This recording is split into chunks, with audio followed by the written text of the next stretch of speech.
Boa noite, meus irmãos, que a paz do Senhor esteja conosco nessa noite, amém?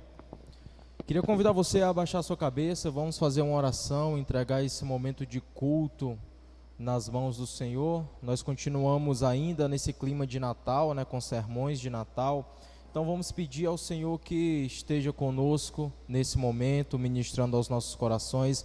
Vamos dedicar a Ele esse culto, porque o que é feito aqui é para a honra e glória do Seu nome. Baixe sua cabeça, vamos orar. Deus amado, Pai Santo, nós te rendemos graças, Senhor, pela oportunidade e privilégio de cultuar o Teu nome, de estarmos nessa casa, Senhor, pela oportunidade, ó Pai, que o Senhor tem nos dado, ó Pai, desse culto chegar a outras pessoas que não estão aqui presentes, através da internet, Pai. Nós sabemos que tudo é providência Tua, Senhor, tudo é cuidado Teu, é assim que o Senhor tem cuidado da Tua igreja, e nós queremos, ó Pai, consagrar a Ti mais este culto, consagrar a Ti mais esse momento, ó Deus, de louvor, de adoração, pedir, ó Pai, que o Teu Espírito Santo esteja presente nesse lugar, ministrando aos nossos corações, ó Deus, fazendo cativa as nossas mentes, aquilo que o Senhor quer nos ensinar. Muito obrigado por tudo, Senhor, nós Te louvamos em nome de Jesus, amém. Meus irmãos, queria convidá-los a abrir sua Bíblia no livro de 1 Timóteo capítulo 2, nós vamos ler o verso 5. Então abra sua Bíblia no livro de Timóteo, capítulo 2, verso 5.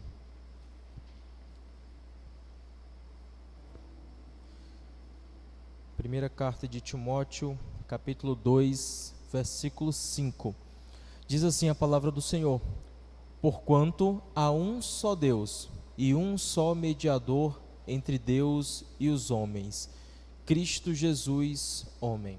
Louvado seja o Senhor Jesus. Se você puder ficar de pé, nós vamos continuar louvando ao Senhor, rendendo graças àquele que é digno de toda honra e de todo louvor. Louvemos ao Senhor.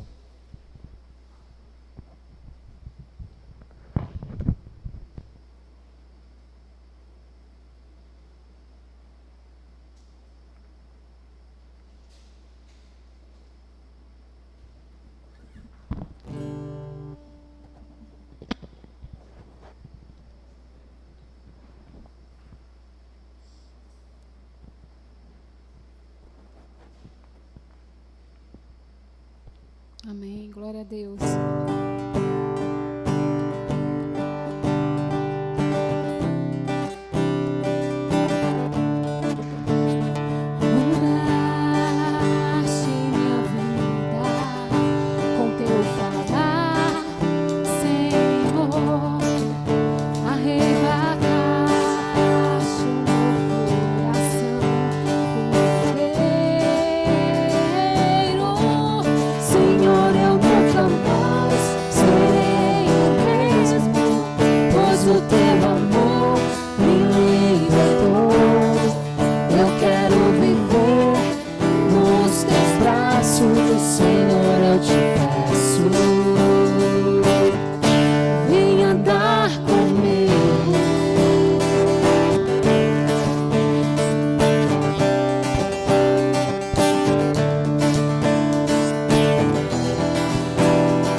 de ti.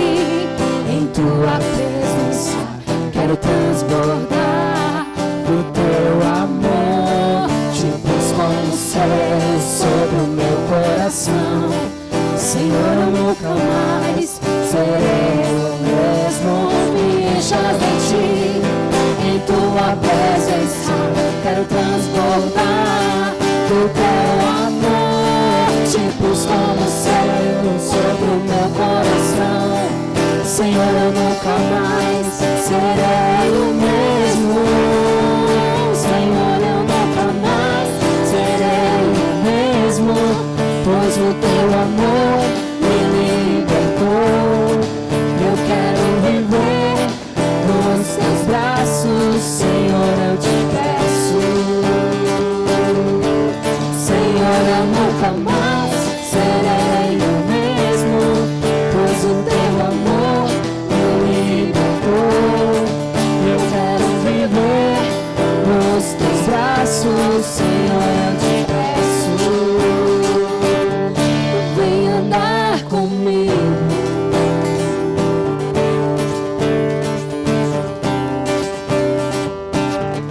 Vem andar comigo.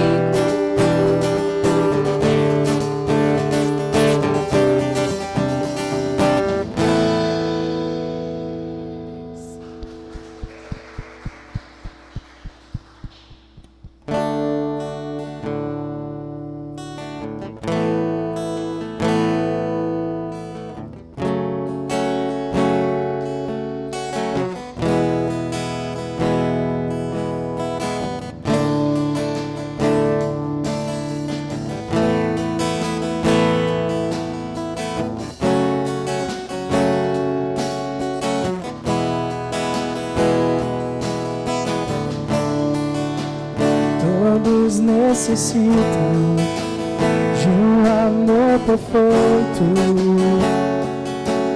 perdão e compaixão. Todos necessitam de graça e esperança, de um Deus que salva. Pode cantar bem alto isso aí, Cristo. Cristo move as montanhas e tem poder pra salvar. Tem poder pra salvar, pra sempre autor da salvação. Jesus a morte venceu, sobre a morte venceu.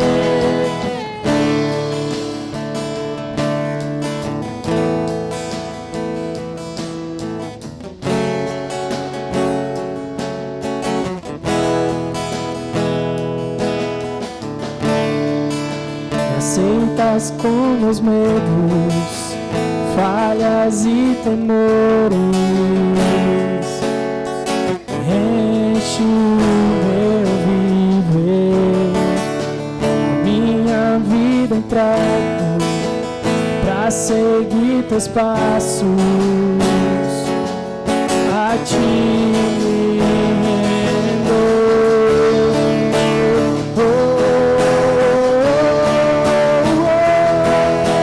Cristo move as montanhas e tem poder pra salvar, tem poder pra salvar, pra sempre autor da salvação. Jesus a morte venceu, sobre a morte venceu. Cristo move as montanhas e tem poder pra salvar, tem poder pra salvar, pra sempre autor da salvação. Jesus a morte venceu, sobre a morte venceu. Posso o mundo ver brilhar a luz, canta a luz para a glória do Senhor Jesus. Posso o mundo ver brilhar a luz, canta a luz para a glória do Senhor Jesus.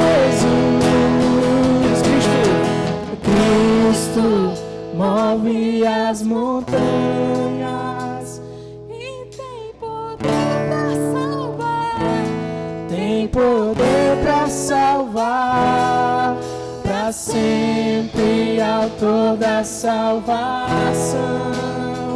Jesus a morte venceu, sobre a morte venceu. Cristo move as montanhas e tem poder para salvar, tem poder para salvar, para sempre, autor da salvação. Jesus a morte venceu, sobre a morte venceu. Posso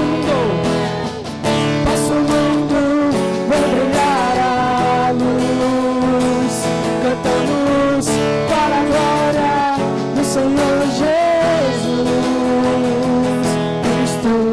Posso o mundo vai brilhar a luz, cantamos para a glória do Senhor Jesus. Amém.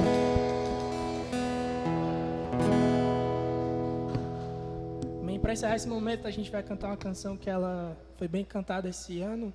E eu acredito que a gente vai encerrar esse momento cantando ela. E se você conhecer, canta junto com a gente, vai ficar bem bonito. É Maranata.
Te confiarei, eu nada temerei, em frente eu irei, pois eu sei que vivo estás, que um dia voltarás do céu pra nos buscar, pra sempre reinarás. Aleluia.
Céu pra nos buscar, pra sempre reinarás. Aleluia. Só em ti confiarei, eu nada temerei, em frente eu irei, pois eu sei que vivo estás, que um dia voltarás do céu pra nos buscar, pra sempre reinarás. Aleluia.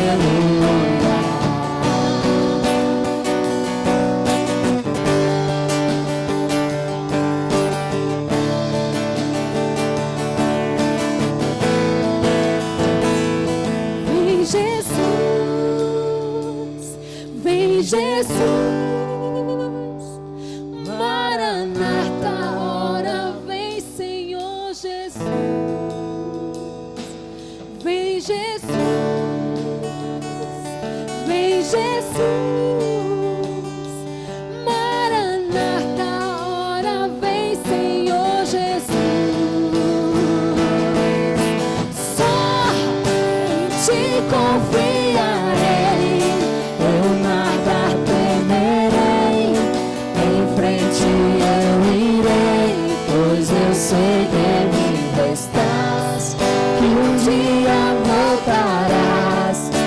Céu pra nos buscar, pra sempre reinarás. Você pode dizer isso novamente?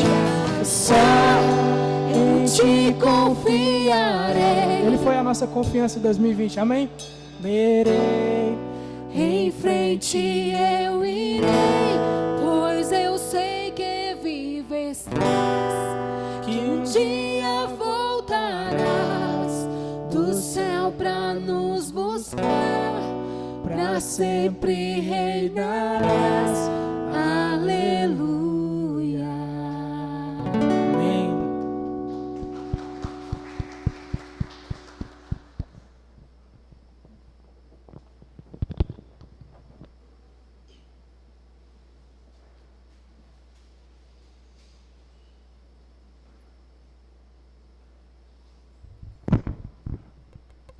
Louvado seja o Senhor Jesus. Essa é a nossa esperança, né? Que o Senhor um dia virá nos buscar. Há quem não acredite mais nisso, né, pastor? Mas essa é a esperança do crente, é que assim como ele veio, e nós comemoramos nessa época o Natal, o seu nascimento, um dia ele há de voltar para nos levar para casa, para vivermos eternamente com ele.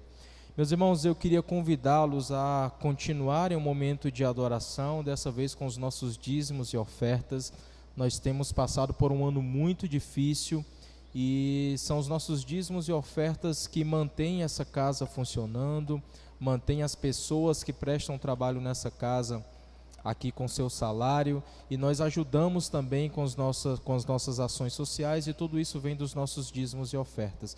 Então, em gratidão ao Senhor, nós vamos dizimar e ofertar. Queria convidar você aqui até o gasofilácio para depositar seu dízimo e sua oferta.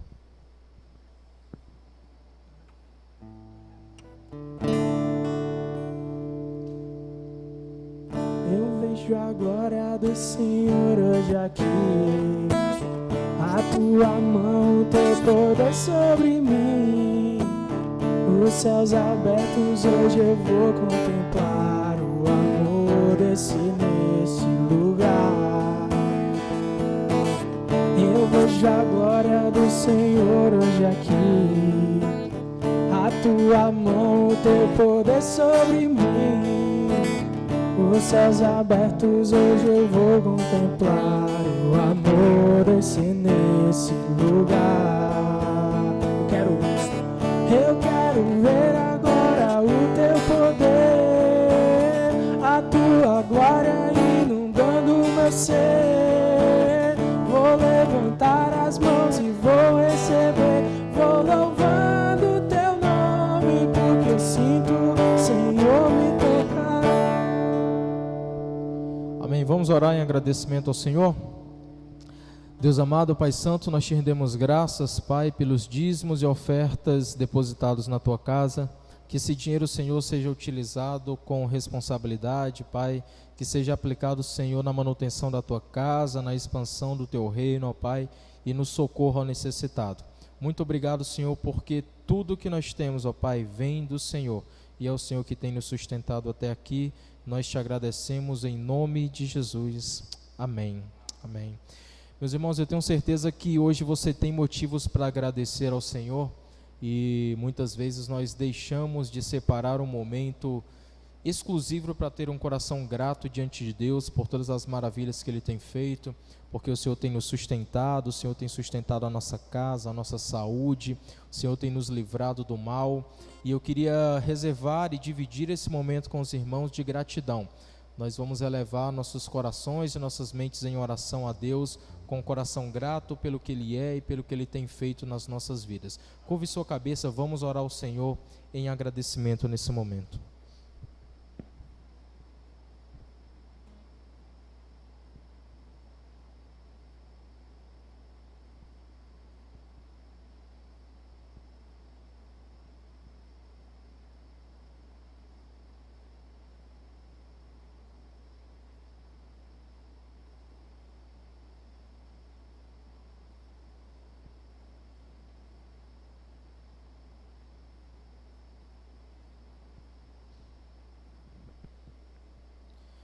Senhor, para além de todas as dificuldades, Pai, de uma coisa nós temos certeza, que o Senhor é bom, que o Senhor tem cuidado de nós, Pai, que a Tua graça não tem se apartado, Senhor, das nossas vidas. Nós queremos, ó Pai, Te agradecer por todas as coisas nessa noite, Pai. Agradecer porque o Senhor tem cuidado de nós todos os dias, porque o Senhor tem nos livrado do mal e muitas vezes nós sequer percebemos os Teus livramentos, Pai. Muito obrigado, Senhor, pela Tua casa, Pai, porque o Senhor tem mantido esta casa aberta, alimentando o Teu povo. Obrigado pela Tua palavra, Senhor, que tem, ó Deus, alimentado o nosso espírito a cada dia. Obrigado, Senhor, pela comunhão entre os irmãos, Pai.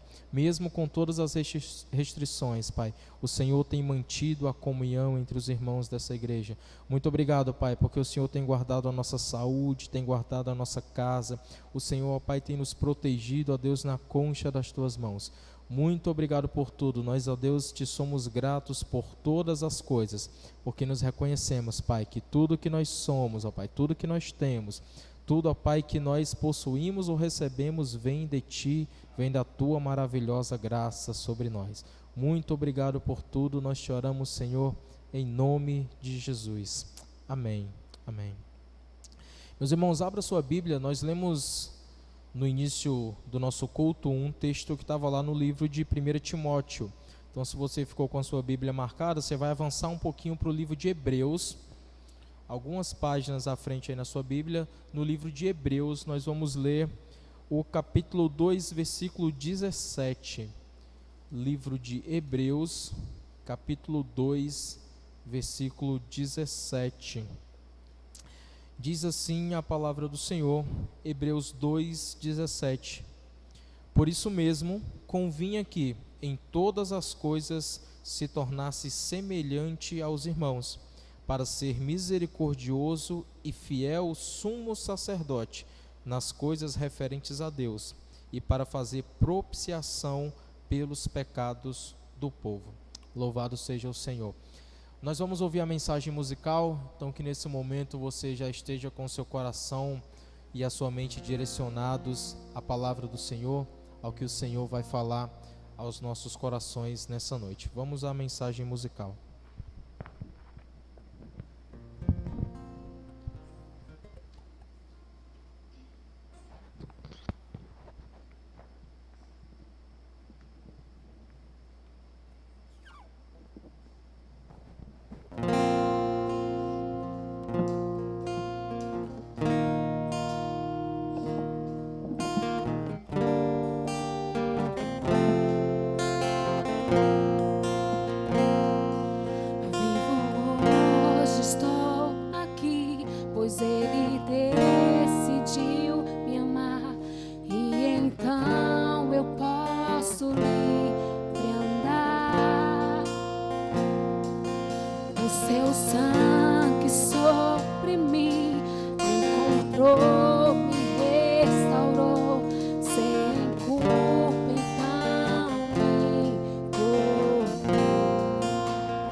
Foi Ele quem venceu em meu lugar. Jesus Cristo, Rei dos Reis, nos trouxe a redenção, a esperança retornou, graça e paz nos revelou.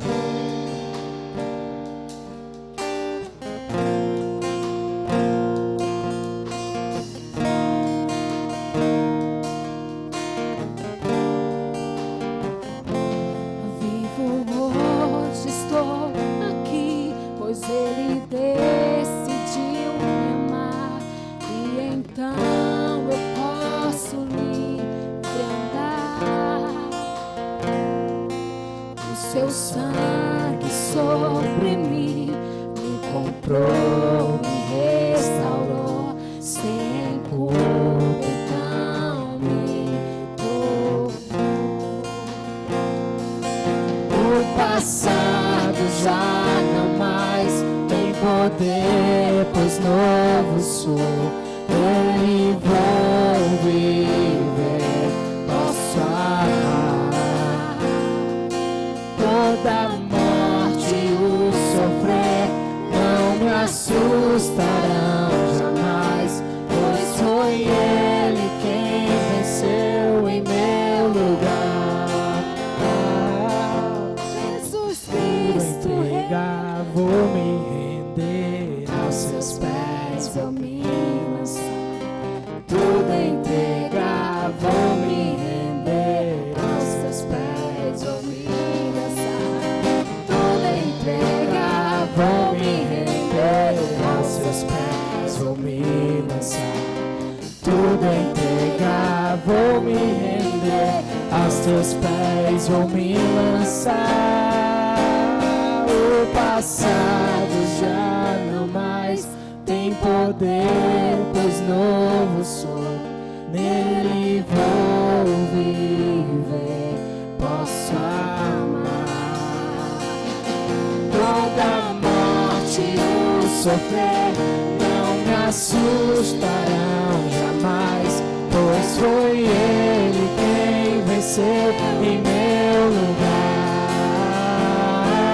Jesus Cristo, Rei dos Reis, nos trouxe a redenção, a esperança retornou, graça e paz nos revelou. Jesus Cristo, Rei dos Reis, nos trouxe a redenção, a esperança retornou, graça e paz nos revelou.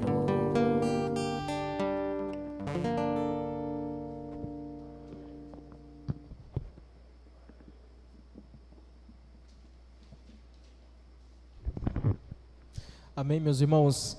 Nós já oramos em agradecimento ao Senhor, mas eu também tenho certeza que você tem pedidos a fazer a Deus nessa noite. Tenho certeza que você tem causas na mão do Senhor, que você tem a sua vida, a vida de um irmão, a vida de um familiar, um problema financeiro. Eu sei que nós temos muito a pedir ao Senhor, e a palavra nos ensina que é dele que vem o nosso socorro, que é com o Senhor que nós contamos, é nele que está depositada a nossa esperança.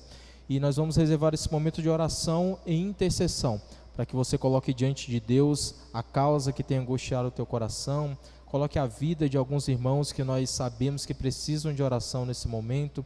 Nós temos irmãos dessa igreja que têm sofrido com questões de saúde, problemas financeiros. Enfim, coloque diante do Senhor a sua causa, coloque diante do Senhor o seu problema, e com fé, ore a Deus, porque Ele irá mandar a resposta. Vamos orar ao Senhor.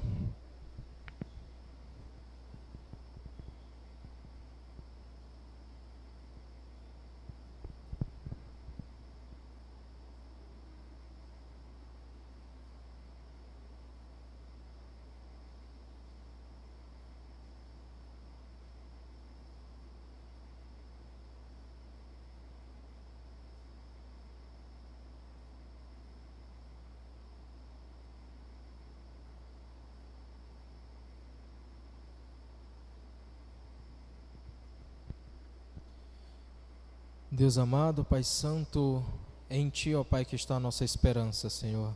E a tua igreja, ó Pai, nessa noite mais uma vez ora a ti, clamando, ó Deus, pelo teu socorro, clamando, Senhor, pela tua providência, Pai. São muitos, Senhor, os problemas, ó Pai, são muitas as aflições, ó Pai, que tem, ó Deus, afligido a nossa vida. Mas nós confiamos no Senhor, Pai. Nós acreditamos que a nossa vida, ó Pai, está sob os teus cuidados, está nas tuas mãos. Nós queremos, ó Pai, clamar que o Senhor, ó Pai do céu, mande a tua providência, ó Pai. Que o Senhor mande cura para aquele que precisa de cura, Senhor. Que o Senhor abra, ó Pai, uma porta financeira, ó Deus, para aquele, ó Deus, que hoje, ó Deus, passa por dificuldade. Que o Senhor, ó Pai, traga alívio para aquele, ó Deus, que hoje tem uma alma angustiada, Senhor. Que o Senhor traga alegria para aquele que hoje está deprimido. Senhor, que as petições, ó Deus, feitas aqui sejam depositadas aos pés da cruz. E nós confiamos, ó Pai, que do céu o Senhor mandará resposta. Nós confiamos, ó Pai, que nenhuma oração dos teus filhos, ó Pai, é desperdiçada. O Senhor ouve as nossas orações. Então nós oramos, ó Pai, com fé, acreditando, ó Pai, que o Senhor é o nosso auxílio, o nosso refúgio, e que do céu o Senhor mandará a melhor resposta, Pai. Muito obrigado por tudo, ó Deus. Escuta a oração do teu povo. É o que nós te pedimos e por fé já agradecemos por aquilo que o Senhor irá fazer. Nós oramos, ó Pai, em nome de Jesus. Amém. Amém. Louvado seja o Senhor. Meus irmãos, nós vamos ouvir a palavra do Senhor. O homem que odiava o Natal, não é isso, pastor? É o tema do nosso culto hoje. Então vou convidar o pastor Tiago Sanches, que está com a missão de mais uma vez nos conduzir na palavra do Senhor. Vou convidar você a abaixar sua cabeça e orarmos pelo pastor, para que o Senhor o capacite a levar a sua palavra mais uma vez. Deus amado, Pai Santo, nós te somos gratos, Pai, pela vida do pastor Tiago Sanches, que o Senhor, Pai, presenteou essa casa, ó Deus, com a vida dele. Nós queremos, ó Pai, agradecer porque mais uma vez ele se dispôs, Deus, a levar a tua palavra ao teu povo. E nós queremos te pedir que o Senhor o capacite, Senhor, que o Senhor dê sabedoria, ó Pai, mais uma vez para refletir, ó Deus, e repassar aquilo que o Senhor quer falar à tua igreja. Por amor, Senhor, ao teu povo, que o Senhor mais uma vez utilize, ó Pai, o pastor Tiago Sanches como instrumento nas tuas mãos. É assim que nós oramos e por fé te agradecemos em nome de Jesus, Pai. Amém.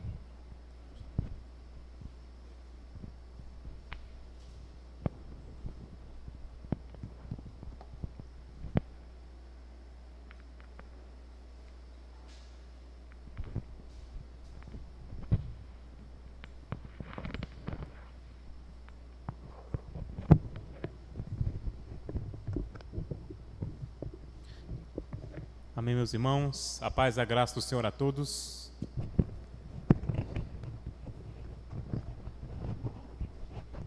Amém. Bendito seja o Senhor e Salvador Jesus Cristo. Graças a Deus, estamos na presença do Senhor, chegando a esse que é o último culto dominical, uma vez que está sendo gravado, ser transmitido amanhã, o último culto dominical do ano de 2020. E apesar de toda a dificuldade, todos os desafios, até aqui o Senhor tem nos sustentado. Amém. Glória seja dada ao nome do Senhor por isso. Meus queridos irmãos, vamos dar também a continuidade, aliás, o encerramento dessa série de mensagens, sermões natalinos, com base no texto de Mateus, capítulo de número 2. Então, você que está com a sua Bíblia em mãos, Mateus, capítulo de número 2, você que está acompanhando por meio dessa transmissão, culto online, Mateus, capítulo 2, verso de número 13 ao verso de número 23. O homem que odiava o Natal. É o tema desta, que é a última exposição da série Sermões Natalinos. Que bom, durante o mês de novembro, foram 3 mensagens no livro do profeta Isaías, e agora em dezembro, 3 mensagens no livro do evangelista Mateus. E aqui vamos dando sequência, entendendo melhor a mensagem desse texto da palavra do Senhor. Então vamos ao texto. Mateus capítulo de número 2, verso 13 ao verso número 23. Tendo eles partido, eis que apareceu o anjo do Senhor a José, em sonho, e disse: Dispõe-te, toma o menino e sua mãe, foge para o Egito e permanece lá até que eu te avise, porque Herodes há de procurar o menino para o matar. Dispondo-se ele, tomou de noite o menino e sua mãe e partiu para o Egito. E lá ficou até a morte de Herodes, para que se cumprisse o que fora dito pelo Senhor, por intermédio do profeta: do Egito chamei o meu filho. Vendo-se iludido pelos magos, enfureceu-se Herodes grandemente e mandou matar todos os meninos de Belém e de todos os seus arredores, de 2 anos para baixo, conforme o tempo do qual com precisão se informara dos magos. Então se cumpriu o que fora dito por intermédio do profeta Jeremias. Ouviu-se um clamor em Ramá, pranto, choro e grande lamento. Era Raquel chorando por seus filhos, inconsolável porque não mais existem. Verso 19 ao 23. Tendo Herodes morrido, eis que o anjo do Senhor apareceu em sonho a José no Egito e disse-lhe: Dispõe-te, toma o menino e sua mãe e vai para a terra de Israel, porque já morreram os que atentavam contra a vida do menino. Dispôs-se ele, tomou o menino e sua mãe e regressou para a terra de Israel. Tendo, porém, ouvido que Arquelau reinava na Judéia em lugar de seu pai, Herodes, temeu ir para lá, e por divina advertência, prevenida em sonho, retirou-se para as regiões da Galileia, e foi habitar numa cidade chamada Nazaré, para que se cumprisse o que fora dito por intermédio dos profetas: ele será chamado Nazareno. Somente até aqui o texto da palavra do Senhor. Mateus 1, Mateus 2 foram os 2 capítulos pregados nesse período do mês de dezembro. Quando falamos de Natal, lembramos das luzes, das cores, do brilho, dos muitos presentes, das mesas fartas, das confraternizações, dos momentos de alegria. Geralmente a ideia de Natal, em nosso contexto, tem uma conotação de festa. E todo esse brilhantismo que cerca justamente a noite, a noite natalina, que nós passamos agora há poucos dias, nós trazemos boas memórias de momentos como esses. Principalmente aquelas famílias grandes que se reúnem em torno da mesa com um momento de alegria, colocam lá as suas luzes, seus famosos pisca-piscas. E existe toda aquela empolgação, todo o brilho. Você sai pelas ruas da cidade, você percebe pelas portas, janelas das pessoas, todo o afã por causa daquele momento festivo. É Natal, as ruas estão enfeitadas, as praças coloridas e por aí vai. As boas ações se sobressaem nesse período, porque, como diz a velha canção, é Natal, chegou o Natal. Mas, se pensarmos no Natal não pelas lentes dos nossos dias, mas pelo seu real significado, se nós lembrarmos do verdadeiro sentido do que é de fato esse período, é bem verdade que existem muitas controvérsias, aqueles que são contra o Natal, aqueles que são a favor, e aqueles que ficam no meio termo, porque não têm uma opinião formada sobre o assunto. Mas se nós entendemos o Natal, como o próprio nome diz, como significado acerca do nascimento de Jesus, nem tudo é luz. Se nós pensarmos acerca desse momento que nós estamos celebrando, longe de presentes, de árvores, de Papai Noel, enfim, e pensar no seu verdadeiro sentido, o nascimento do Senhor, e se nós levarmos em consideração o nascimento histórico do Senhor há mais de 2000 anos, nem tudo foi brilho. Não foi somente presente. É bem verdade que o Senhor ganhou presentes dos magos: ouro, incenso e mirra. É bem verdade que teve ali uma espécie de um chá de baby, Chegaram os pastores, os magos, para presentear o menino. Mas nem tudo, eu insisto, foi luz no Natal do Senhor Jesus Cristo. Porque no alto dos aposentos reais existia um homem louco da vida, e que para ele Natal soava como algo ruim. Ele odiava esse período. Por isso o tema da exposição: o homem que odiava o Natal. Enquanto a luz de Jesus brilhava, ele desejava ardentemente apagar essa luz. E é justamente nesse contexto de alguém que odiava o Natal, nós vamos já conhecer quem é. E daquele menino indefeso que nasceu para salvar dos nossos pecados, nós temos essa atmosfera de medo. É um verdadeiro enredo de um filme de Hollywood. Medo, drama, suspense, O vilão está presente. O bom moço também. Nós temos o relato do evangelista Lucas. Lucas parece aqueles cineastas americanos que vão narrar um filme, vão escrever, enfim. E ele conta com detalhes e ele fundamenta aquilo que ele diz. É tanto que, falei Lucas? Mateus, ele fala com propriedade. Ele está familiarizado com o Antigo Testamento e ele faz questão de dizer que o que ele está narrando, aqueles eventos, tem fundamento. E a história não é nova. O nascimento é novo, mas a história é velha. Já está lá nos profetas. O texto que temos diante de nós é formado por 3 mini porções. A primeira delas é o imperativo, a hora de fugir, que vai do verso 13 ao verso 15. A segunda parte é a fúria de um assassino, verso 16 ao verso 18.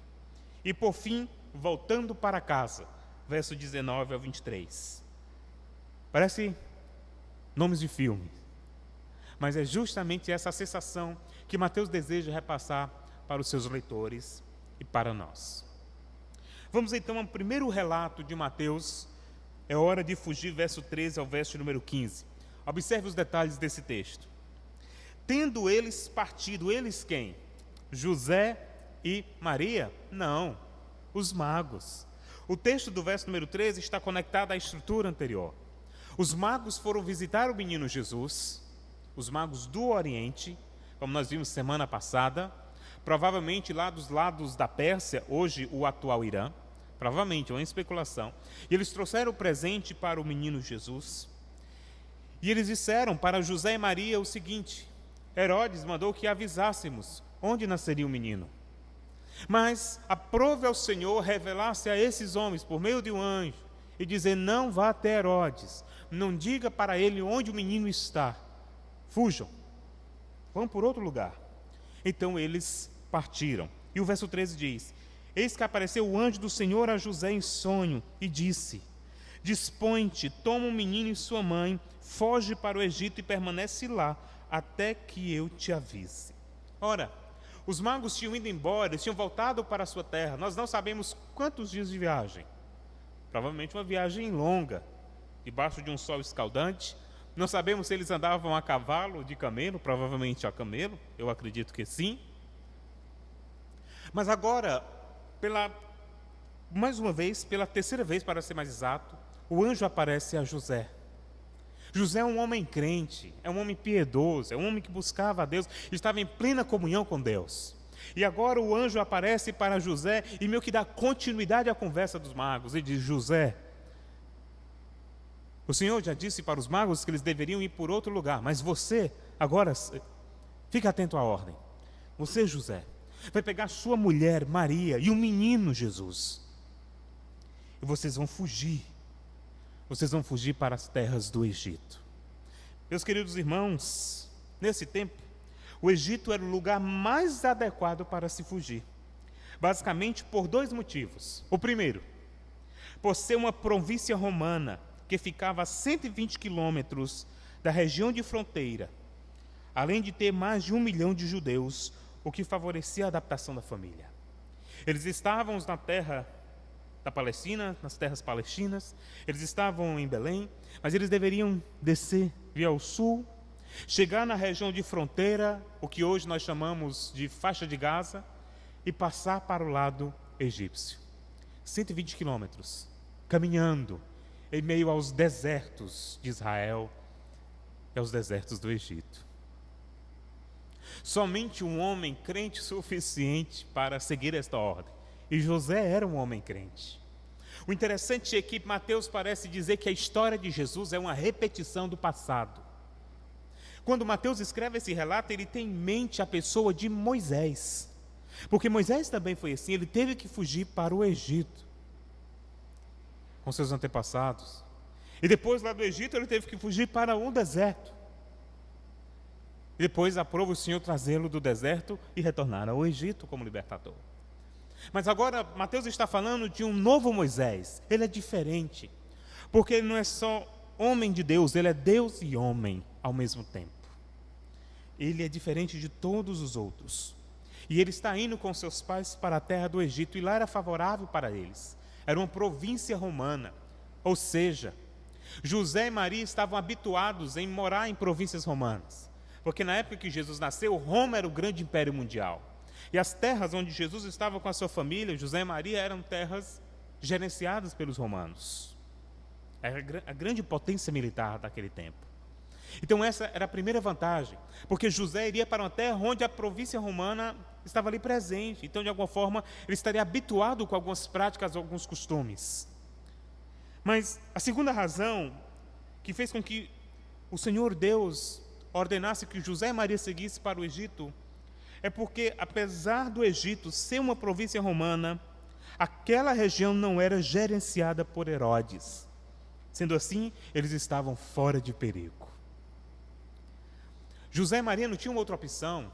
Eles precisavam guardar o garoto, eles precisavam guardar o menino. Então, eles simplesmente pegaram o menino Jesus e eles fugiram para as terras do Egito. Veja o que diz o texto ainda no verso 13. A ordem do Senhor: foge para o Egito e permanece lá até que eu te avise, porque Herodes há de procurar o menino para matar. Dispondo ele, tomou de noite o menino e sua mãe e partiu para o Egito. E lá ficou, verso 15, até a morte de Herodes. Ora, irmãos, nós não sabemos exatamente quanto tempo. É difícil. Para você prestar atenção em uma coisa. A Bíblia ela não está muito preocupada em acertar algumas datas. Ontem estávamos falando sobre isso, não era, Caio? Ele não estava muito preocupado em ter datas assertivas. Para você ter uma ideia, o capítulo 1 e o capítulo 2 de Mateus, ele narra o nascimento de Jesus, os primeiros dias. Mas se você observar, no capítulo 3, Jesus reaparece no verso 13. Mas já para ser batizado com 30 anos. Então, entre o capítulo 2, entre o capítulo 3, nós temos aí 30 anos da vida de Jesus, que nós não sabemos nada. Pastor, eu descobri alguém que sabe da infância e adolescência de Jesus. É mentira. É coisa de filme herético. Não, tem um livro apócrifo, é por isso que é apócrifo, porque não é inspirado, não é soprado pelo Espírito de Deus. Eu conheço o autor que diz que Deus revelou para ele o que aconteceu. Mentira dele. Mentira. Nós não temos muitos relatos acerca desse período da vida do Senhor. Mateus faz questão de dizer, ele nasceu, depois, agora homem, foi batizado. O interessante é que nós não sabemos quanto tempo ele passou nas terras do Egito, mas ele foi para lá. Mas sabe o que é interessante? Que agora, Mateus ele deseja situar os seus leitores no fato. Essa história de Jesus não coloca a história da redenção em risco. Alguém poderia pensar assim: pastor, não acredito. Jesus teve que fugir por causa de Herodes que queria matá-lo, mas por pouco os planos de Deus vão dar errado. Porque já pensou se ele fica lá e Herodes mata? Mas aí está a grande questão: os planos de Deus não podem ser frustrados. Justamente porque o plano de Deus não pode ser frustrado é que o Senhor ordena que eles fujam para o Egito. E aí Mateus, ele meio que capta essa mensagem. E olha o que ele diz no verso de número 15, que interessante. Ele diz assim, e lá ficou até a morte de Herodes. Observa o que ele diz agora. Para que se cumprisse o que fora dito pelo Senhor por intermédio do profeta. O que diz agora? Do Egito chamei o meu filho. Mateus está dizendo que a fuga de Jesus e seus pais para o Egito é o cumprimento de uma profecia. Sabe qual é a profecia? A profecia que é do profeta Oséias. Aquele livro que pouco lemos, né? Pouco se lê, Oséias. Oséias capítulo 11, verso de número 1. A profecia está lá. E quando Oséias, olha que interessante. Quando Oséias menciona esse versículo, essa expressão, do Egito chamei meu filho, Oséias está trazendo à tona a história de Moisés. Ele está dizendo para o povo, o seu povo, o povo que ouvia a sua pregação. Ele está dizendo, olha, nós estávamos no Egito. Nós éramos oprimidos pelos egípcios. Essa história está lá em Êxodo e livro de Números. Nós éramos oprimidos por eles. Mas o Senhor, que é nosso Pai, Pai de Israel, Ele nos chamou do Egito e Ele levantou Moisés para nos tirar de lá. Então o profeta Oséias está pregando para o seu público dizendo, Isso já se cumpriu. O Senhor já chamou seu filho do Egito. Mas agora, aproximadamente quase 600 anos depois, Mateus toma esse versículo e diz: meu irmão, agora plenamente se cumpriu isto aqui. A gente chama isso, na área do estudo da Bíblia, de profecia de duplo cumprimento. Ela se cumpriu 2 vezes. Assim como existem muitas profecias que já se cumpriram, mas que ainda vão se cumprir. Essa daqui nós temos um duplo cumprimento. E Mateus faz questão de dizer, está vendo? O plano de fuga para o Egito não era um plano para que o projeto de Deus, o decreto de Deus fosse frustrado, não. Era justamente porque Deus tem o controle de todas as coisas, da história da redenção, que ele sabia que o filho seria perseguido no seu nascimento, e por isso que ele ordenou uma fuga. Interessante, irmãos, que Jesus fugiu. E ele vai retornar do Egito. Mas antes de falar do retorno do Senhor, Mateus agora passa a dizer por que Jesus e seus pais eles fugiram. Qual é a razão? Por que isso, pastor? E a resposta está no verso 16 a 18. Olha agora como Mateus vai explicar o motivo da fuga do Senhor. Ele diz assim, verso 16: vendo-se iludido pelos magos, enfureceu-se Herodes grandemente e mandou matar todos os meninos de Belém e todos os seus arredores, de 2 anos para baixo, conforme o tempo do qual com precisão se informara dos magos. Essa é a razão por que Jesus e seus pais tiveram de fugir para o Egito. Porque Herodes, louco da vida, e você deve estar se perguntando, como assim, vendo-se iludido pelos magos, os magos fizeram alguma feitiçaria e enganaram ele? Não. A ideia aqui de iludido é a ideia de ser feito de bobo, enganado, trouxa. É isso mesmo. Os magos fizeram Herodes de trouxa. Olha o que diz o verso de número 12. Verso de número 8. Olha o que diz o verso número 8. E enviando-os a Belém, aqui Herodes enviando os magos, disse-lhes: ide informar-vos cuidadosamente a respeito do menino, e quando o tiverdes encontrado, avisai-me, para que eu também possa ir adorá-lo. 12. Sendo por divina advertência prevenidos em sonho para não voltarem à presença de Herodes, regressaram por outro caminho à sua terra. O combinado era, isso combinado na mente de Herodes: você vai lá, e depois que vocês descobrirem, vocês me digam, tá bom? O que aconteceu? E onde ele está? Só que os magos não voltaram porque o Senhor não permitiu que eles voltassem. E quando Herodes percebeu que na verdade ele tinha sido enganado, ele ficou furioso. Meus irmãos, nós não estamos falando de um homem qualquer, nós estamos falando de Herodes, uma autoridade política do alto escalão romano na região da Judéia. Esse Herodes aqui, ele é conhecido por suas loucuras. Ora, o historiador do primeiro século, chamado Flávio Josefo, ele é muito conhecido pelo livro lançado no Brasil, A História dos Hebreus. Em um dos seus relatos, mais precisamente do livro As Antiguidades dos Judeus, ele narra o perfil de Herodes. E ele diz assim, ele diz que Herodes era um homem louco da vida. Ele era um homem paranoico. Ele não pensava, ele não tirava muito bem da cabeça. Ele vivia achando que tudo conspirava contra ele, de que tudo estava em oposição a ele, a ponto de, no dia de sua fúria, ele ficar tão revoltado por achar que todos estavam contra ele, que ele achou por bem matar a sua própria esposa. E ali, ele deu fim à vida de Mariana. E mais louco da vida, chegou para os seus 2 filhos, Aristóbulo e Alexandre, e também o matou. E quando chamou os conselheiros para dizer o que tinha acontecido, matou todos. Esse era Herodes. Ele matou a esposa. Você sabe o que é isso? Ele matou a esposa. Ele matou os 2 filhos, meu irmão. Esse homem era louco. E quando ele percebeu que na verdade ele tinha sido enganado pelos magos, ele ficou mais louco ainda. E ele disse: agora, mandem os soldados e matem todos os meninos. Sabe por quê? Porque ele ouviu dos magos e dos sacerdotes, os mestres da lei, o texto lá anterior diz isso, que aquele que haveria de nascer em Belém seria o rei dos judeus. Então imaginou um concorrente. Ele viu a criança como um concorrente. Então ele disse: então eu preciso matá-lo. Então ele decretou que todos os meninos fossem mortos, de toda a região de Belém e das cidades vizinhas.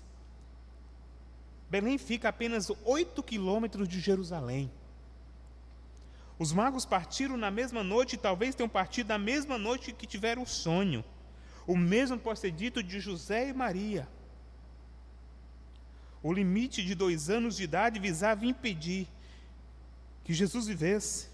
E provavelmente nesse período Jesus tinha entre meses e 1 ano e meio. Herodes, no ápice da sua loucura, ordenou o massacre de todas as crianças. Então imagina como foi aquela noite. Essa altura do campeonato, José e Maria já estavam no meio dos desertos da vida. Pastor, eles viajaram de quê? De jumento, quem sabe? Carro não foi. Eram pobres. A pé, seria muito sofrimento para Maria gestante ainda, com o menino de colo. Então provavelmente, José segurando o jumentinho, Maria em cima dele, com pouca bagagem, e José na frente, em obediência ao Senhor. O Senhor Jesus Cristo guardado nos braços de sua mãe, Maria, rumo à obediência, aquilo que o Senhor tinha ordenado. Mas olha o que interessante, mais uma vez aquela sensação, poxa, mas por pouco Jesus não foi assassinado e o plano de salvação não vinha de água abaixo. E parece que Mateus meio que sonda isso, essa especulação, e diz, não, até isso, até essa matança estava profetizada. Olha o que ele diz agora no verso 17 e 18. Olha o que ele fala. Então se cumpriu. Mateus está dizendo que aquela atrocidade era o cumprimento de uma profecia. Então se cumpriu o que fora dito por intermédio do profeta Jeremias. E aí ele cita um texto que é de difícil interpretação. Ouviu-se um clamor em Ramá, pranto, choro e grande lamento. Era Raquel chorando por seus filhos, inconsolável porque não existem mais. Mateus está dizendo que o profeta Jeremias, muito tempo antes, ele disse, está lá no seu livro, Jeremias 31, verso 15, em um texto que fala sobre a renovação da aliança, o verso 15 traz uma má notícia. É que no período do nascimento do Senhor haveria choro, grande lamento, pranto na região de Ramá. E observe aqui a leitura poética, preste bem atenção e eu vou lhe explicar. Ele diz assim, olha, Raquel vai chorar pelos seus filhos. A ideia é que naquela região de Belém e todas as cidades vizinhas, inclusive Ramá, estava, na verdade, ali o túmulo daquela que era conhecida como a mãe mater do Antigo Testamento. Raquel, que é conhecida como a mãe de Israel, porque deu origem aos filhos de Israel, às tribos. E ali estava sepultada Raquel. Então imagina aquele choro daquelas mães, daquele dia, quando Herodes mandou aqueles guardas invadir as casas, pegar os meninos e decapitarem eles, na frente dos pais, e jogar os corpos no rio, nas valas, sangue pelas ruas da Judéia, choro, grito, desespero. Mas próximo àquela cidade estava o túmulo de Raquel. Então, de forma poética, o profeta diz, naquele dia, Raquel está chorando.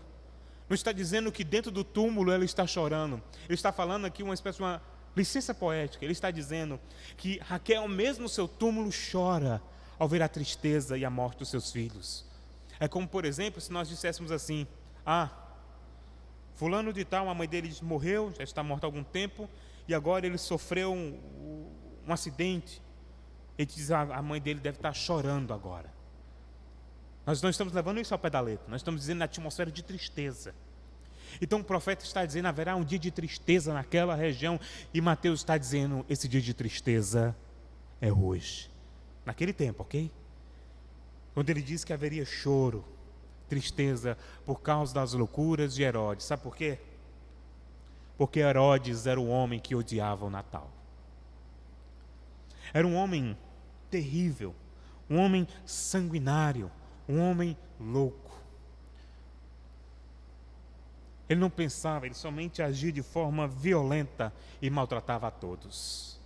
Mas por fim, Mateus chega ao último relato acerca do nascimento. A ordem agora é, voltem para casa. Verso de número 19 ao 23, ele diz assim, olha como ele começa. Tendo Herodes morrido. Essa não era a condição do anjo? Quando Herodes morrer e eu ordenar, você volta. Ele diz no 19: tendo Herodes morrido, eis que o anjo do Senhor apareceu em sonho a José e lhe disse. Antes de explicar aqui os versos seguintes, deixa eu falar para vocês uma tradição que reza até os dias de hoje na história da humanidade sobre a morte de Herodes. Herodes era um homem tão ruim, tão sanguinário, que nem os seus familiares desejavam chorar a sua morte. Salomé, sua irmã, e seu esposo Alexa foram chamados no período em que Herodes estava muito enfermo. Esse é um relato histórico, verídico, dos antigos escritores cristãos, que viveram os períodos das grandes perseguições. E Herodes, já doente, alguns estudiosos dizem que provavelmente algo relacionado ao coração, a algum problema mental, alguma perturbação mental. Eu acredito que demônios também. Herodes estava louco, sabendo que os seus dias estavam se findando. Ele sabia que no dia da sua morte ia ter festa. Ninguém ia chorar, porque um homem ruim estava morrendo. Então, diz a tradição que ele chamou a sua irmã, Salomé, e Alexa, seu esposo, e disse: no dia que eu morrer, eu quero que vocês matem todos os líderes judeus que estão aprisionados no porão, para que assim as esposas dele, o povo, chorem. E aí, no dia da minha morte, haverá choro. A lógica de Herodes é que os outros reis das regiões desérticas do Egito, ou até mesmo do Oriente, soubessem que no dia da sua morte houve clamor. Era uma forma de disfarçar, porque na verdade ninguém ia chorar por ele, ia chorar pelos parentes, os líderes. Então ele deu essa ordem. Só que ele morreu. E Salomé e seu esposo não obedeceram a ordem de Herodes, porque até ela odiava o seu próprio irmão. Pense numa família. Ele morreu e foi-se.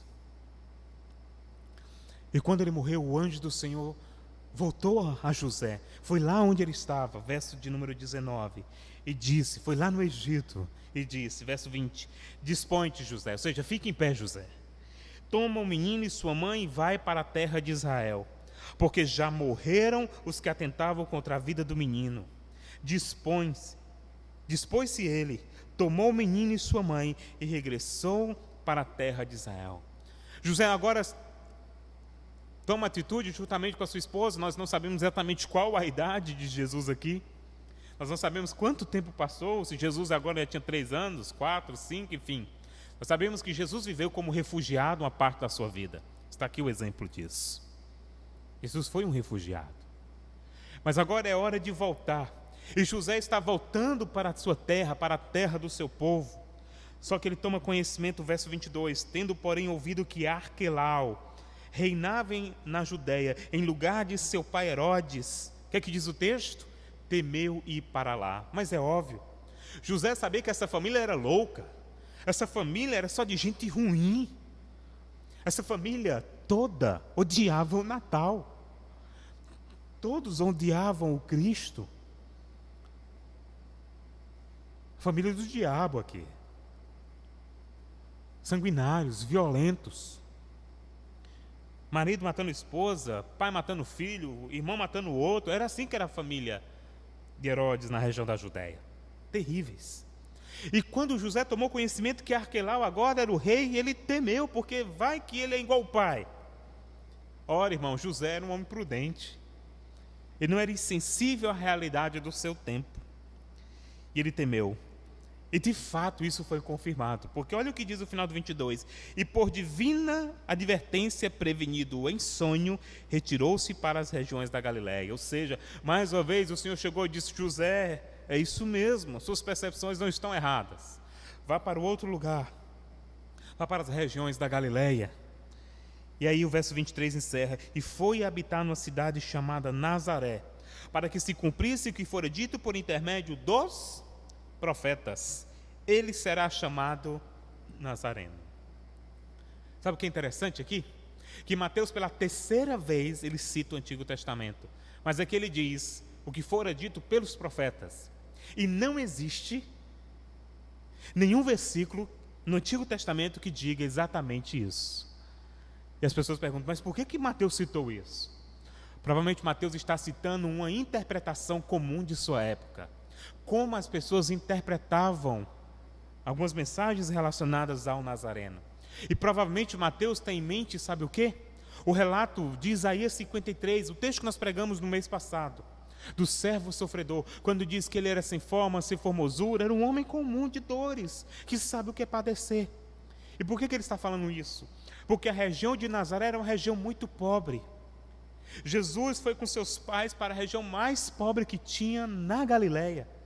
Nazaré era tão desprezível ao olho de muitos, que até mesmo Jesus, já adulto, pregando o evangelho, um dos seus discípulos disse, e vem coisa boa de Nazaré? Falando com o próprio Senhor. Um preconceito. E isso era muito comum naquele período. As pessoas ridicularizavam a periferia da Galileia, que era Nazaré. Eles diziam, Nazaré não tem nada que preste, só tem marginal. Nazaré só tem coisa ruim, não tem nada de bom ali. Aquele bairro, aquele vilarejo, nem no mapa tem, nem no mapa tinha. Mas foi para lá que Deus enviou o seu Filho, para o lugar mais simples, anônimo. Foi lá que Jesus cresceu, brincou, sorriu, se alimentou, obedeceu, estudou, aprendeu a trabalhar, aprendeu a ler, aprendeu a pregar, aprendeu a ser um homem. Foi lá, de noite com José e Maria, ouvindo os conselhos de sua mãe, ouvindo as ordens de seu pai. Foi naquela terra que ninguém dava nada por ela, que Deus estava preparando um homem que iria transformar o mundo. Foi no lugar desprezível que Deus formou o escolhido de todas as nações. Foi no lugar mais irrisório, insignificante, que Deus formou o Filho para mudar as nossas vidas. Foi em Nazaré, no vilarejo, uma cidade comum. E quando eles vinham para Jerusalém, as pessoas diziam, quem é esse povinho que está chegando aí? Estranho, com um sotaque empobrecido. E alguém dizia, é o povinho lá de Nazaré. Jesus estava no meio do povinho.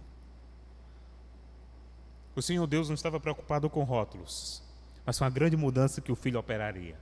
E foi lá, e Mateus faz questão de dizer, é por isso que queiram vocês ou não, ele é chamado de o Nazareno. Vocês acham que não pode vir nada de bom de Nazaré? Mateus está dizendo, ele veio de Nazaré. Vocês desprezaram lá? Deus não desprezou. E que interessante, que brilhante é o relato de Mateus. Eu posso imaginar Mateus escrevendo isso com os olhos tomados de lágrimas, o coração batendo forte, porque ele está dizendo, se cumpriu a profecia. Ele veio, ele está entre nós. Ele é um de nós, mas é diferente de nós. Porque ele é Deus e homem. Jesus nasceu. Meus queridos irmãos, essa é uma das mais belas passagens, um dos mais belos registros para ser pregado num período como esse.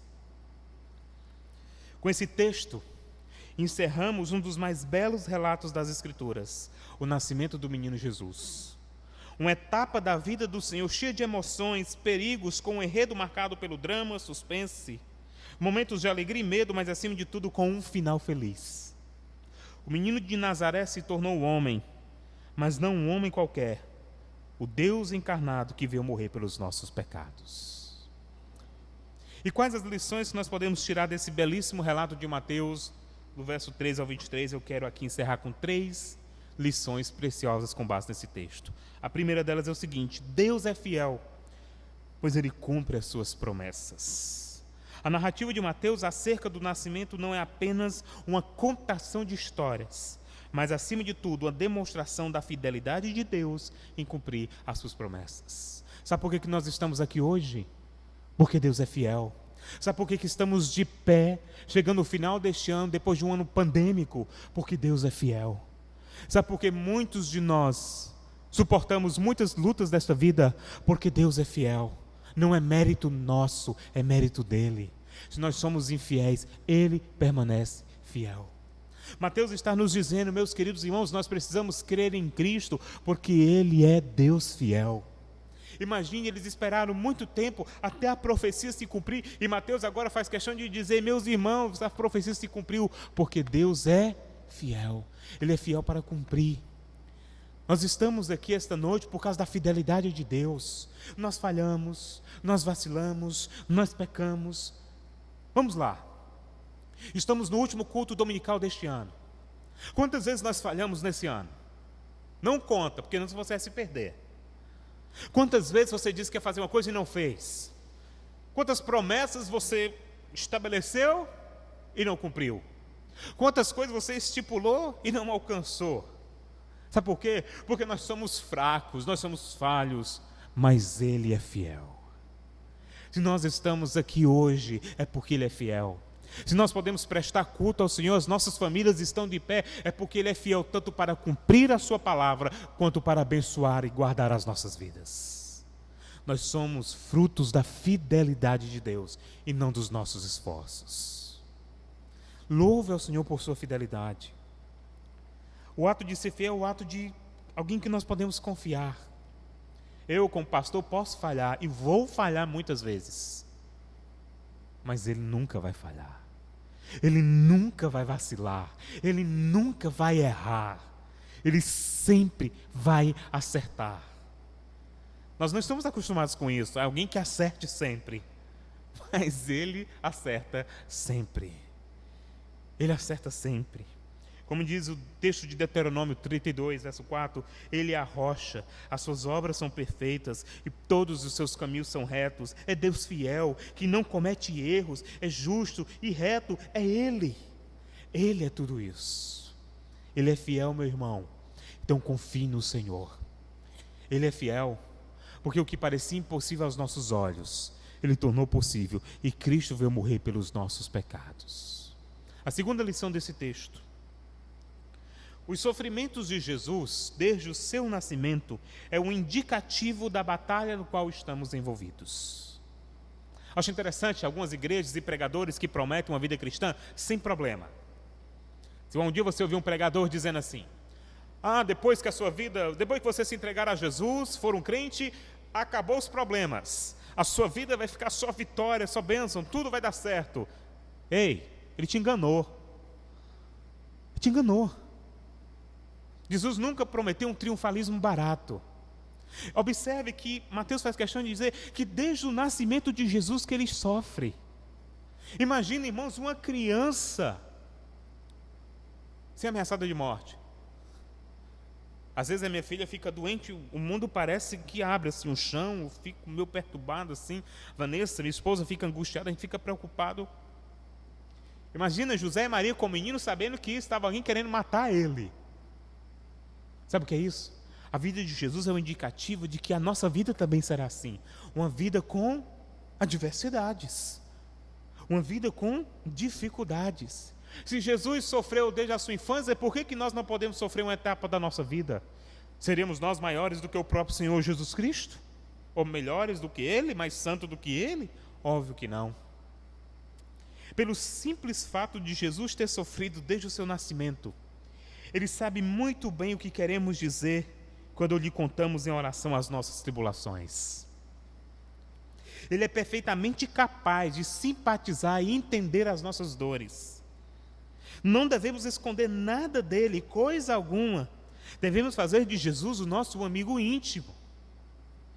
Derramemos diante de Jesus os nossos gemidos e os nossos sofrimentos, porque Ele mesmo experimentou no seu corpo todas as aflições, então Ele sabe exatamente o que nós sentimos quando estamos sofrendo. Nós lemos hoje um sacerdote que se compadece das nossas fraquezas. Algum irmão pode chegar para mim desabafar, irmão Leonan pode chegar para mim desabafar, eu posso ouvir, tentar entender. Jeff pode chegar para mim: pastor, está acontecendo isso, amém, conjecturar assim alguns sofrimentos, mas eu nunca vou conseguir sentir o que eles estão sentindo. Mas Jesus não, Ele sabe exatamente como nós nos sentimos. Então, meu querido irmão, quando você estiver sofrendo, não se esqueça, o seu melhor amigo é Jesus, e Ele entende perfeitamente as suas dores, porque Ele sofreu na pele, Ele sabe exatamente o que nós estamos passando. Busque a Jesus nos seus sofrimentos, porque Ele é especialista em saber como lidar com os sofrimentos. Ele sofreu quando ainda era bebê. E terceira lição desse texto: a vida de Jesus desde o seu nascimento é um exemplo de humildade, o qual devemos seguir. Bispo John Riley diz assim, eu gosto muito dele, ele diz assim: o orgulho é o mais antigo e o mais disseminado dos pecados. A humildade é a mais rara e bela de todas as virtudes. Esforcemo-nos, irmãos, para sermos humildes. O nosso conhecimento pode ser insuficiente. A nossa fé pode ser até fraca. As nossas forças podem ser pequenas. Entretanto, se formos discípulos do homem de Nazaré, seja o que for, devemos ser humildes como Jesus. A vida de Jesus é uma vida de humildade. Ele não foi morar nos palácios. Ele não nasceu em berço de ouro. Eu fico imaginando como muitas vezes nós queremos ser melhores do que Jesus. Nós queremos ter muitas coisas que Jesus nem sequer, se vivesse nossos dias, teria. Isso prova muitas vezes que a nossa vaidade é fútil, é vazia. Como diz o autor aos Eclesiastes, é só correr atrás do vento, só é canseira, não dá em nada. Porque muitas vezes estamos apegados às coisas desse mundo, mas nós não podemos esquecer que nós temos um padrão a seguir, o padrão de Jesus de humildade. Por isso, meus queridos irmãos, eu encerro essa exposição e peço que você guarde no seu coração a certeza de que Deus é fiel para te abençoar e cumprir a sua palavra. Segundo, o Senhor conhece e sabe exatamente o que sentimos quando estamos sofrendo. E terceiro, o Senhor estabeleceu para nós o estilo de vida, a humildade de Jesus. Que tenhamos isso em mente e sigamos aquele que é chamado de Nazareno, que viveu naquela simplicidade, mas que um dia voltará, como disse João, com os cabelos brancos como a lã, os seus olhos como chama de fogo. Na sua coxa tem Rei dos Reis e Senhor dos Senhores. Uma espada sai de sua boca e todos o adoram, porque Ele é o Senhor dos céus e da terra. Amém. Vamos orar? Vamos pedir ao Senhor: Senhor, nos faz humildes. Senhor, nos ensina a sermos humildes. Senhor, compreende e ajuda nos meus sofrimentos. E agradeça. Senhor, te louvo, porque eu sou infiel, mas Tu permaneces fiel. Vamos orar ao Senhor? Feche seus olhos e ore juntamente comigo. Deus, nós te agradecemos esta noite. Te louvamos, porque, ó Deus, apesar deste ano tão difícil, um ano tão complicado, incerto, inseguro, de tantos conflitos na saúde, na política, enfim, um ano turbulento para a nossa sociedade, o qual nós, como igreja, de alguma forma, sofremos os efeitos.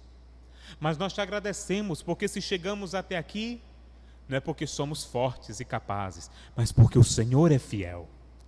A Tua fidelidade é que tem nos sustentado até aqui, e é a Tua fidelidade que vai nos sustentar em 2021 e até a eternidade.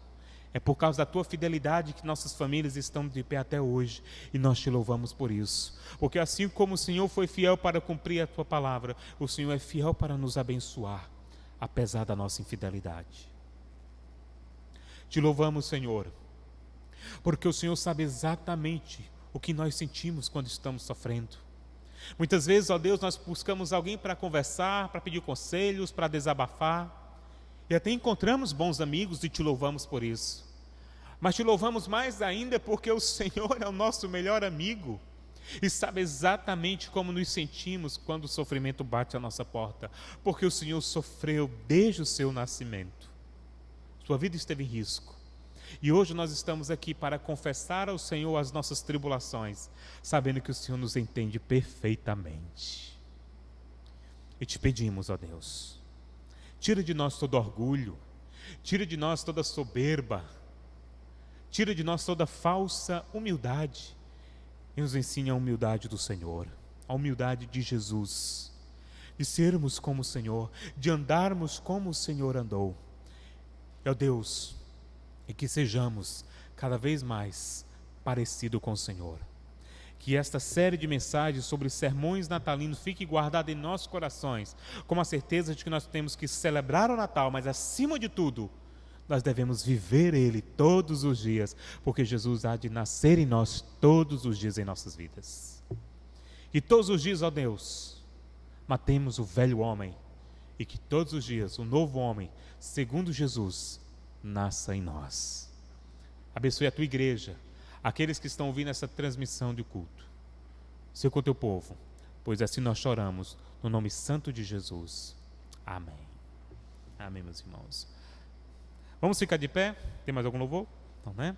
Vamos ficar de pé e vamos ser despedidos então com a bênção dos apóstolos. Meus irmãos, que Deus abençoe a todos. Lembrando que tem um culto da virada de ano, a transmissão na quinta-feira. Passe esse momento com a sua família e agradeça a Deus por tudo e suplica a sua graça, porque 2021 será um ano de muitas bênçãos em nome de Jesus. Hein? Recebam, pois, a bênção do Senhor, que o amor de Deus, o nosso Pai, que a graça do Senhor Jesus Cristo e as doces consolações do Espírito Santo repouse sobre o teu povo, ó Deus, desde agora e para todo sempre. E toda a igreja diga amém. Amém. Faça a sua última oração e saia respeitando o distanciamento. Amém.